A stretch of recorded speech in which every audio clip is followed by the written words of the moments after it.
इति कालत्रये नित्यं प्रार्थनाम्यकरोति सः इहामुत्राप्तसर्वेष्टो मोदते नात्र संशयः. குரு ஸ்ரீ ராகவேந்திர ஸ்தோத்திரம் ஸ்லோகம் எண் 18.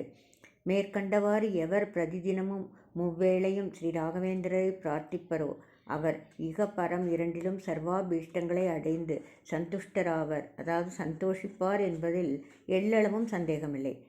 அகம்ய மகிமாலோகே ராகவேந்திரோ மகாயசா ஸ்ரீமத்வமததுக்தாப்தி சந்திரோவது சதானக. குரு ஸ்ரீ ராகவேந்திர ஸ்தோத்திரம் ஸ்லோகம் எண் 19. ஸ்ரீ ராகவேந்திரர் எல்லோராலும் சுலபமாய் அறிந்திர இயலா உலக மகிமை உள்ளவர். அற்புத மகிமைகளை காட்டுபவர் ஆதலால் அளவிட முடியா கீர்த்தி வாய்ந்தவர். ஸ்ரீ மத்வ மதமாகிய பார்க்கடலுக்கு சந்திரனை போல் அபிவிருத்தியை தருபவர். தோஷம் இல்லாதவர். அவர் எப்பொழுதும் எங்களை காப்பாராக. மனுஷர்களின் மனப்பான்மைகள் பல தினுசாக இருக்கின்றன. ஒவ்வொரு விதமான மனப்பான்மை உள்ளவர்களையும் ஆகர்ஷித்து அவர்களை பக்தி செலுத்த வைத்து அவர்களுடைய மனத்தை சுத்தம் செய்து சித்தத்தை ஏகாக்கிர, அதாவது ஒருமைப்படுத்தவே பரமாத்மா பல பல தேவதா ரூபங்களாக வந்திருக்கிறார். இந்த இந்துக்களுக்கு எத்தனை கோடி சாமிகள் என்று அந்நிய மதஸ்தர்கள் நம்மை கேலி செய்வதுண்டு. உண்மையில் ஒன்றுக்கு மேற்பட்ட சுவாமி இருப்பதாக விஷயம் தெரிந்த எந்த இந்துவும் எண்ணவில்லை. வைதிக மதம் சுவாமி ஒருவரே என்று கண்டது மட்டும் இல்லை, இந்த ஜீவனும் கூட அதே சுவாமிதான் என்று வேறெந்த மதமும் கண்டுபிடிக்காததையும் கண்டுபிடித்திருக்கிறது. எனவே பிரபஞ்ச வியாபாரத்தை நடத்துகிற மகாசக்தியாக ஒரு சுவாமிதான் இருக்கிறார் என்பதில் எந்த விஷயம் அறிந்த ஹிந்துவுக்கும் சந்தேகமில்லை. ஆனால் அந்த சுவாமி பல ரூபத்தில் வர முடியும். அப்படிப்பட்ட யோகியதையும் கருணையும் அதற்கு உண்டு என்று இவன் நம்புகிறான். ஒரே சுவாமி நம் தேசத்தின் மகா புருஷர்களுக்கு பல ரூபங்களில் தரிசனம் தந்திருக்கிறார். அந்தந்த ரூபங்களும் குறிய மந்திரம், உபாசனா மார்க்கம் எல்லாவற்றையும் அந்த மகாபுருஷர்கள் நமக்கு தந்திருக்கிறார்கள். இவற்றை முறைப்படி அனுஷ்டித்தால் நாமும் அந்தந்த தேவதையின் அனுகிரகத்தை பெற முடியும். எந்த தேவதையாக இருந்தாலும் சரி, அது முடிவில் பரமாத்மாவே. ஆகையால் நாம் சந்தேகம் கொள்ளாமல் பூரண சிரத்தையோடு பக்தி வைத்தால் அது நமக்கு சம்சார பந்தத்திலிருந்து விடுதலை தரும். இந்த விடுதலைக்கு நாம் பக்குவப்படுவதற்கு முன் நம் லௌகீக வேண்டுதல்களை கூட நிறைவேற்றி அனுகிரகிக்கும்.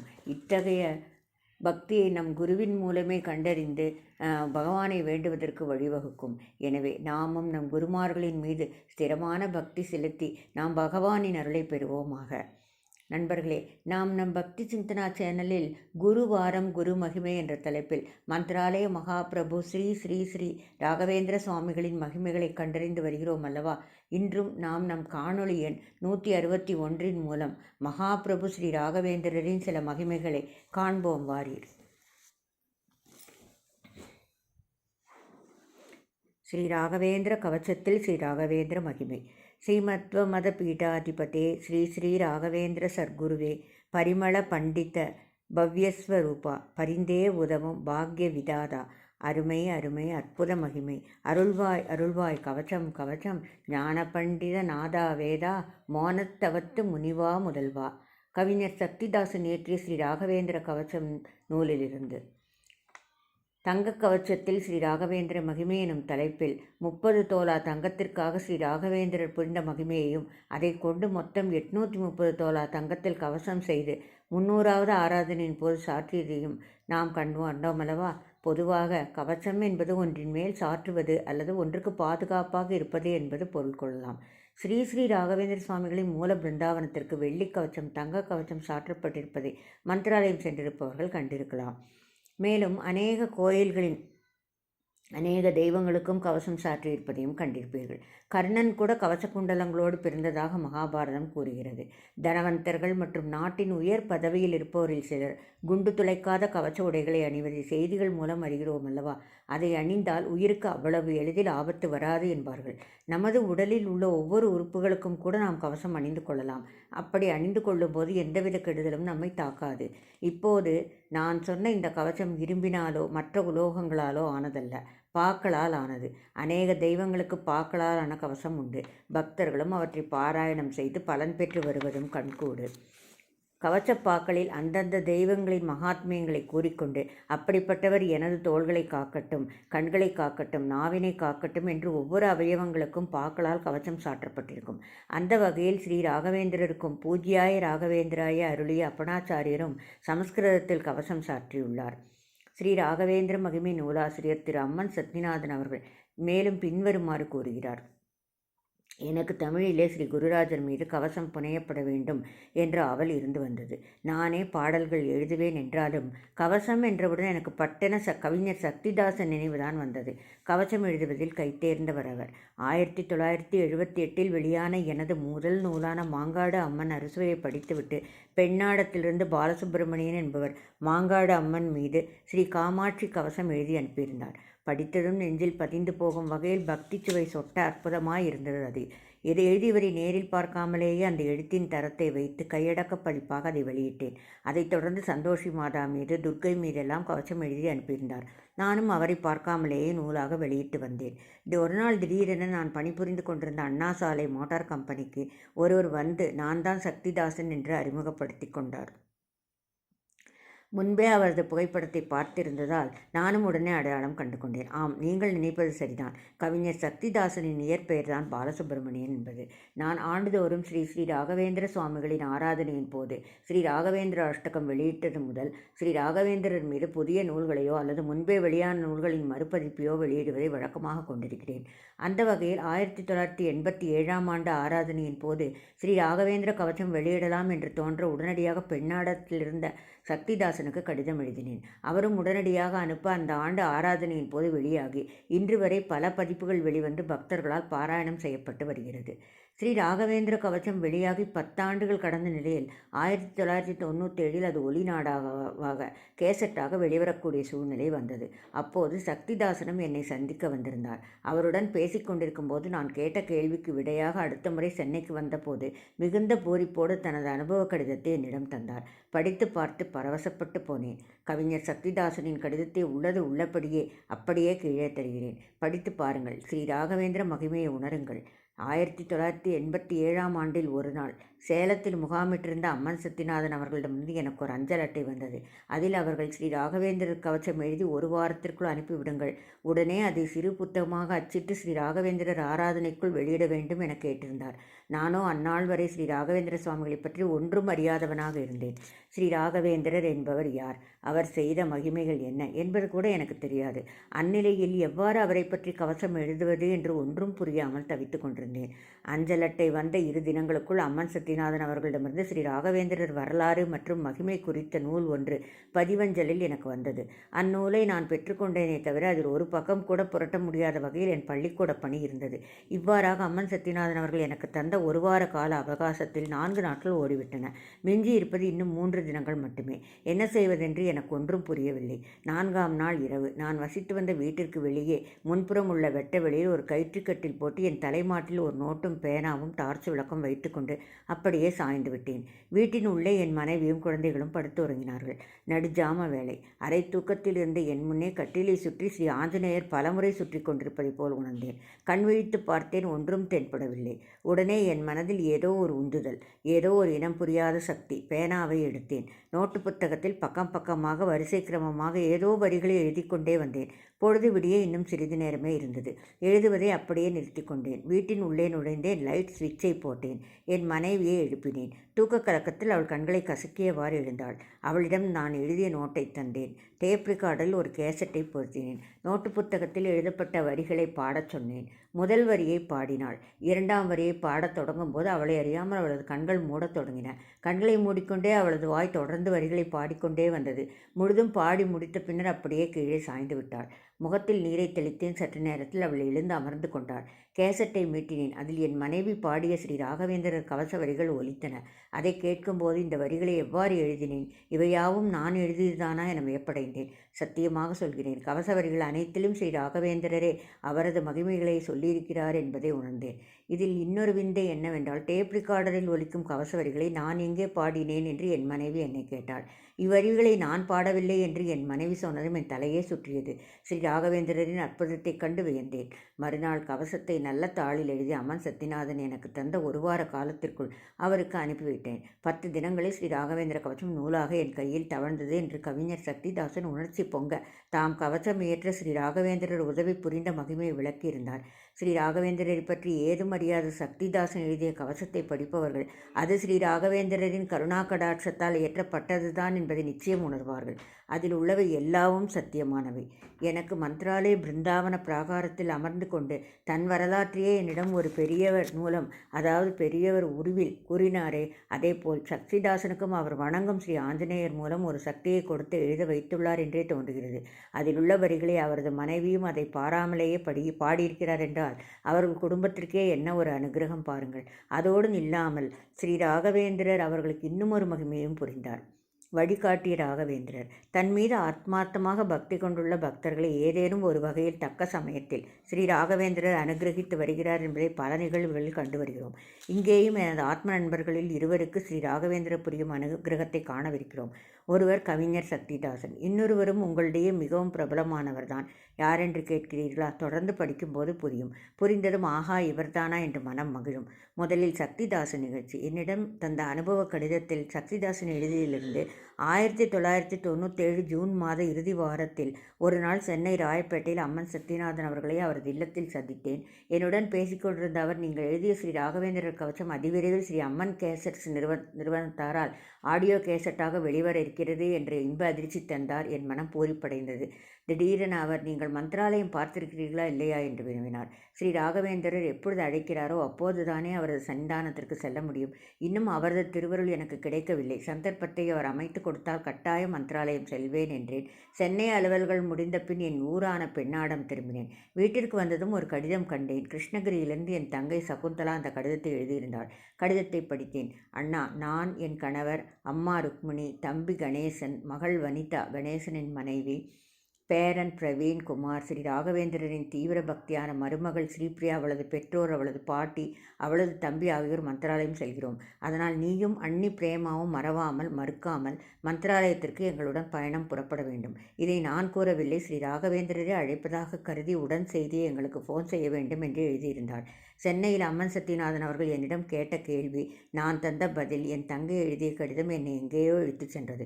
மந்திராலய மகான் ஸ்ரீ ராகவேந்திரர் இவ்வளவு சீக்கிரமாக என்னை தன் சன்னிதானத்திற்கு அழைப்பார் என்று சற்றும் எதிர்பார்க்கவில்லை. அப்படி செல்கையில் ஸ்ரீ ராகவேந்திரர் அப்படி ஒரு அனுகிரகம் புரிவார் என்றும் எதிர்பார்க்கவில்லை. ஆம், 4/7/97 அன்று இரவு 11 மணிக்கு ஹொசூரிலிருந்து தனியாக ஒரு வாடகை காரை எடுத்துக்கொண்டு பெங்களூர் வழியாக மந்திராலயத்திற்கு புறப்பட்டோம். அன்று வெள்ளிக்கிழமை. இரவு முழுவதும் பயணம் செய்து விடியற்காலை ஆதோனி என்ற நகரை அடைந்தோம். அங்குள்ள ஒரு உணவு விடுதி முன்பாக காரை நிறுத்திவிட்டு காப்பி பருகினோம். பின்னர் அங்கிருந்து புறப்பட்டு ஆதோனி நகர எல்லையில் ஒரு குறுகிய தெரு வழியாக எங்கள் கார் நுழைந்தது. மிகவும் நெரிசலாகவும் குறுகலாகவும் இருந்த அந்த தெருவை அடைத்து கொண்டு ஒரு லாரி நின்று கொண்டிருந்தது. அந்த லாரி டிரைவர் எங்கேயோ சென்றிருந்தார். அங்கு இல்லை. அதனால் அந்த தெரு வழியாக மந்திராலயம் சாலைக்கு செல்ல முடியாத நிலை. அப்போது அங்கே ஒரு சிறுவன் வெளிப்பட்டான். சட்டை அணியாமல் இடுப்பில் ஒரு 4 முழ வேஷ்டியை கட்டத் தெரியாமல் உடுத்தியிருந்தான். எங்கள் கார் அருகில் வந்த இந்த சிறுவன் எங்களை நோக்கி, இப்போது இந்த லாரி இங்கிருந்து நகராது. இந்த வழியே திரும்பிச் சென்று மேம்பாலத்தை கடந்து கீழிறங்கி வலதுபுறமாக செல்லும் சாலையில் வந்தால் மந்திராலயம் செல்லும் ரோடு வரும். நேரத்தை வீணடிக்காமல் கிளம்புங்கள் என்று தெலுங்கில் கூறினான். அவனது திருமுகத்தில் தேஜஸ் இருந்தது. அந்த சிறுவன் காட்டிய வழியில் சென்றோம். மந்திராலயம் செல்லும் பாதையை நெருங்கினோம். என்ன வியப்பு!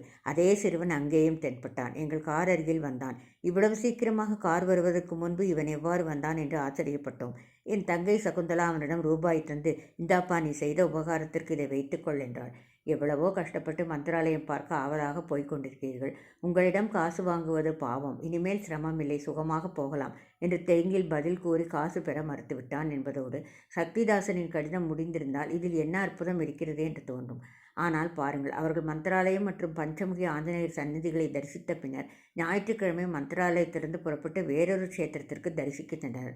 அப்போதும் ஓரிடத்தில் டிரைவருக்கு எந்த வழியில் செல்வதென்று சந்தேகம் ஏற்பட்டு காரை நிறுத்தினார். அங்கே அவர்கள் கண்களை அவர்களாலேயே நம்ப முடியவில்லை. என்ன ஆச்சரியம்! ஆதோனியில் வழிகாட்டிய அதே சிறுவன், கார் வருவதற்கு முன்பே அந்த மேம்பாலத்திற்கு எப்படி வந்திருப்பான் என்று வியப்பை ஏற்படுத்திய அதே சிறுவன், தற்போதும் பல மைல்கள் தாண்டிய பின்னும் இவர்கள் கார் எதிரே வந்து நின்றதும் முன்னே போல் வழிகாட்டியதும் அவர்களுக்கு மெய்சிலிர்ப்பும் பரவசமும் இருக்காதா பின்னே? இப்போது அடுத்த நிகழ்ச்சி இதேபோல்தான். நான் அண்ணா சாலையில் அண்ணா மேம்பாலத்துக்கு அருகே இருக்கும் மோட்டார் கம்பெனியில் முன்பு பணிபுரிந்து வந்தபோது வேறொரு நண்பரின் அறிமுகம் கிட்டியது. எனக்கு அந்த கம்பெனி ஒர்க் ஷாப்பில் ரிசப்ஷனில் வேலை. சர்வீஸுக்காகவும் ரிப்பேருக்காகவும் வரும் வாகனங்களுக்கான ஜாப் கார்டு போட்டு உள்ளே அனுப்புவதும் என் வேலைகளில் ஒன்று. எனது முதலாளியும் சரி, மேலதிகாரியும் சரி, அங்கு பணிபுரிந்து கொண்டே நான் செய்து வரும் ஆன்மீக பணிக்கு ஒருபோதும் தடை செய்ததில்லை. வேலை போக மற்ற நேரங்களில் அங்கேயே அமர்ந்து எனது எழுத்துப் பணிகளை செய்த போதும் ஒரு வார்த்தை சொன்னதில்லை. அப்படி இருக்கையில் ரகுராமன் எனும் அன்பர் அடிக்கடி எங்கள் கம்பெனிக்கு வந்து கொண்டிருந்தார். டிராவல்ஸ் கம்பெனி ஒன்றில் அவர் மேலாளராக பணிபுரிந்து வந்ததனால் புது வண்டிகளை வாங்குவதற்கும் டெலிவரி எடுப்பதற்கும் சர்வீஸுக்கு விடுவதற்குமாக வந்து வருவார். அந்த டிராவல்ஸின் ஓட்டுநர்களில் ஒருவர் நான் சில சமயம் வேறு ஏதாவது எழுதி கொண்டிருப்பதை பார்த்துவிட்டு, எங்கள் சார் கூட நன்றாக பாடுவார், கேசட்டில் பாடவும் முயன்று கொண்டிருக்கிறார் என்றதும் எனக்கும் அப்போதுதான் எனது பதிப்பக பணிகள் துவங்கி சில ஆண்டுகள் ஆகியிருந்ததால் திரு ரகுராமன் அவர்களிடம் ஸ்ரீ ராகவேந்திரர் மீது நான் எழுதிய சில பாடல்களை கொடுத்து இதிலுள்ள ஆர்வத்தால் தான் தொலைதூரத்தில் கிடைத்த அரசாங்க வேலையையும் உதறினேன் என்றேன். அடுத்த முறை வரும்போது அந்த பாடல்களுக்கு அவரே இசை வடிவம் கொடுத்து என்னிடம் மிக அற்புதமாக பாடி காட்டிய போது நான் அப்படியே சொக்கி போனேன். காலம் சுழல நானும் நூல்களை எழுதி கொண்டிருந்தேன். அவரும் பாடுவதற்கு முயன்று கொண்டிருந்தார். பின்னர் 1984 நான் பணியை ராஜினாமா செய்துவிட்டு முழு நேர எழுத்தாளனாக பதிப்பாளனாக மாறியதும் திரு ரகுராமனை சந்திக்கும் வாய்ப்பு குறைந்து போனது. பின்னர் ஒரு சமயம் திருவல்லிக்கேணியில் அவரை சந்திக்க நேர்ந்தது. தாம் இன்னமும் முயன்று கொண்டிருப்பதாகவும் வேறு வேலைக்கு செல்வதாகவும் கூறினார். மேலும் காலங்கள் உருண்டது. ஒரு நாள் சுவர்களிலே பெரிய பெரிய எழுத்தில் இன்னார் பாடுகிறார் என்று சுவரொட்டி விளம்பரம் ஒட்டப்பட்டிருந்தது. முகம் நமது நண்பருடையது, ஆனால் பெயர் மட்டும் மாறியிருந்தது. நாளுக்கு நாள், வருடத்திற்கு வருடம், ஆடி மாதங்களிலும் ஐயப்ப சீசன்களிலும் இவரின் சுவரொட்டிகள் நகரின் பல இடங்களிலும் தென்பட்டன. அப்போதும் அவரை சந்திக்கும் வாய்ப்பு கிட்டவில்லை. அவரும் வளர்ந்திருந்தார். நானும் எனது துறையில் குருராஜனின் அருளால் வளர்ந்து வந்தேன். மாங்காடு அம்மனை பற்றியும் ஸ்ரீ ராகவேந்திரரை பற்றியும் நான் எழுதிய பாடல்கள் எல்லாம் பம்பாய் சகோதரிகளாலும் மற்றும் சிலராலும் பாடப்பெற்று கேசட்டுகளாக வெவ்வேறு நிறுவனங்கள் மூலம் வெளிவந்திருந்தன. இந்த நிலையில் நான் புதிதாக வாங்கி புதுப்பிக்காமல் இருந்த எனது அலுவலக கட்டிடத்தின் வாயிலின் முன் ஒரு நாள் ஆட்டோ ஒன்று வந்து நின்றது. அதிலிருந்து இறங்கிய நபரை பார்த்தும் என் நகத்தில் எழுந்த மலர்ச்சிக்கு அளவே இல்லை. எனது நண்பர் ரகுராமன் வீரமணிதாசனாக என் அலுவலகத்திற்கு வந்து கொண்டிருந்தார். வந்து அமர்ந்ததும், இதோ இதை கொஞ்சம் கேளுங்கள் என்று கையடக்கமான டேப் ரெக்கார்டரை ஒலிக்கச் செய்தார். பூத உடலுடன் வாழ்ந்திருந்தாய் நீ ஒரு 100, அந்த புண்ணிய கிரந்தங்கள் ஒளி வீசிடுமே 300, சாதனை புரிந்திட பிருந்தாவனத்தில் 700, சகல சங்கடஹரனே உன்னை விட்டால் இனி யாரு என்று துவங்கும் பல்லவியோடு கூடிய பாடலை ஒத்திகை இசையமைப்புடன் கணீரென பாடியிருந்தார். பல வருடங்களுக்கு முன்பு நீங்கள் எழுதி தந்த பாடல் அடுத்த வாரம் ஒளிப்பதிவு நடக்க இருக்கிறது என்று சொல்லி மேலும் சில பாடல்கள் எழுதி தர சொன்னார். நானும் தந்தேன். ஆராதனை என்னும் பெயரில் அந்த ஒளிப்பதிவு நாடாக வந்தது. அப்படி அவர் வந்திருந்த போது, தாங்களும் தங்கள் துறையில் வெற்றி பெற்றதற்கு வாழ்த்துக்கள், இந்த வெற்றி எப்படி கிடைத்தது என்றேன். எல்லாம் ஸ்ரீ ராகவேந்திரன் அருள்தான் காரணம் என்று சொல்லி அதற்கான காரணங்களை விளக்கினார் திரு வீரமணிதாசன். டிராவல்ஸ் கம்பெனியில் பணிபுரிந்த பின்னர் ஹார்பரில் எக்ஸ்போர்ட் செய்யும் வேலையையும் பார்த்தேன். சொந்த தொழில் புரிந்தேன். ஆனால் எனக்கு நஷ்டமே ஏற்பட்டது. சுமார் 2 ஆண்டுகள் கழித்து என்ன செய்வதென்றே புரியாது வீட்டிலேயே சுருண்டு கிடந்தேன். கேசட் கம்பெனிகளுக்கு படையெடுப்பதிலும் ஒரு சலிப்பு ஏற்பட்டிருந்தது. ஆனால் தொடர்ந்து வியாழக்கிழமைகளில் ஸ்ரீ ராகவேந்திர மடத்திற்கு சென்று கொண்டிருந்தேன். எனக்கு ஒரு வழி காட்ட மாட்டாயா குருராஜா என்று பிரார்த்தித்து கொண்டிருந்தேன். அப்போது ஒரு வியாழக்கிழமை என்று திருவல்லிக்கேணி ஸ்ரீ ராகவேந்திர மடத்தில் வளம் வந்து கொண்டிருக்கிறேன். உனக்குத்தான் நன்கு பாட வருமே, பாடு, சுயமாக பாடு என்றொரு குரல் செவிகளிலே தொடர்ந்து ரீங்கரித்ததும், நாமே கேசட்டை வெளியிடுவோமே என்று பல இடங்களில் கடன் பெற்று முதல் ஒலிப்பதிவு நாடாவை கொண்டு வந்தேன். அதை கேட்ட பலரிடமிருந்து எனக்கு தொடர்ந்து பல இடங்களிலிருந்தும் வாய்ப்பு வந்தது. 100வது கேசட்டையும் நெருங்கிக் கொண்டிருக்கிறேன் என்று அவர் விவரித்த போது, ராகவேந்திரா என்று என் மனம் ஸ்மரித்து கொண்டது. அது சரி, இவ்வளவு நூல்களை வெளியிடும் நீங்கள் சொந்தமாக கேசட்டையும் வெளியிடலாமே என்று என்னை பார்த்து வீரமணிதாசன் கேட்டபோது, நீங்கள் உதவினால் வெளியிட்டால் போயிற்று என்றேன். அதன்படி என் மனைவியின் பெயரில் ஸ்ரீ அம்மன் ஆடியோ துவங்கி பக்தி கானஜோதி பரவச குரலோன் என்று போற்றப்படும் வீரமணிதாசனின் பளியர் என்ற குரலில் கவிஞர் சக்திதாசனின் ஸ்ரீ ராகவேந்திர கவச்சத்தையும் மற்றும் சில பாடல்களையும் சேர்த்து ஒலிப்பதிவு செய்தோம். எனது பாடல்கள் முன்பே பதிவாகி இருக்கிறதே தவிர அதன் நுணுக்கங்கள் எல்லாம் ஏதும் தெரியாதிருந்த எனக்கு தானே முன்னின்று அனைத்தையும் செய்தவர் 1997 ஐயப்பனை பற்றிய கேசட்டை பாடி 100வது கேசட்டை எட்டியிருக்கும் வீணமணிதாசன். அதேபோல் ஸ்ரீ ராகவேந்திர கவசமும் ஸ்ரீ ராகவேந்திரர் பாமாலையாக 1998 பக்தர்களிடையே வலம் வர காரணமாக இருந்தவர் வீரமணிதாசன் தான். வீரமணிதாசனுக்கு திடீரென்று பாடும் திறன் ஏற்பட்டு 100 ஒளிநாடாக்கள் வந்துவிடவில்லை. பல ஆண்டுகளுக்கு முன்னுமே எனது பாடல்களை அற்புதமாக பாடி காட்டியிருக்கிறார். விடாமுயற்சி, திறமை, இறைபக்தி எல்லாமும் இருந்தும் கூட கொஞ்சம் காலம் கழித்துத்தானே சுயமாக பாடு என்று ஸ்ரீ ராகவேந்திரர் குரல் கொடுத்திருக்கிறார். இது ஏன் முன்பே ஸ்ரீ ராகவேந்திரர் அனுகிரகித்திருக்க கூடாதா? ஆனால் தன்னை ஸ்திரமாக நம்பினோருக்கு குருராஜர் எதை செய்தாலும் அதிலே ஒரு காரண காரியம் இருக்கும். தன்னை நிலைநிறுத்திக் கொள்ள பல பணிகளில் இருந்து வந்த போதிலும் வீரமணிதாசனின் ஆர்வம் எல்லாம் பாடுவதிலேயே இருந்தது. மற்ற எல்லாவற்றிலும் சலிப்பு ஏற்பட வைத்து பாடுவதையே இப்போது பிரதானமாக்கி அனுகிரகித்திருக்கிறார் ஸ்ரீ ராகவேந்திரர். காலம் கடந்தாலும் அவரது அனுகிரகத்திலே ஒரு அர்த்தம் இருக்கும். எந்த நிலையிலும் நீயே கதி என்றிருந்தால் ஸ்ரீ குருராஜர் தகுந்த சமயத்தில் நமக்கு ஏதேனும் ஒரு வகையில் கை கொடுத்து உதவுவார். சில சமயங்களில் ஏன் இப்படியெல்லாம் நடக்கிறது என்று மனம் அழும். ஆனால் ஸ்ரீ ராகவேந்திரர் மீது அந்த நிலையிலும் பக்தியோடு இருந்தால் அந்த கஷ்டங்கள் கூட நமது நன்மையின் பொருட்டே என்பது கண்கூடாக தெரியும். பூஜ்யாய ராகவேந்திராய சத்யதர்மரதாய ச பஜதாம் கல்பவ்ருக்ஷாய நமதாம் காமதேனவே. ஸ்ரீராகவேந்திராய நமக ஸ்ரீராகவேந்திராய நமக ஸ்ரீராகவேந்திராய நமக. நன்றி.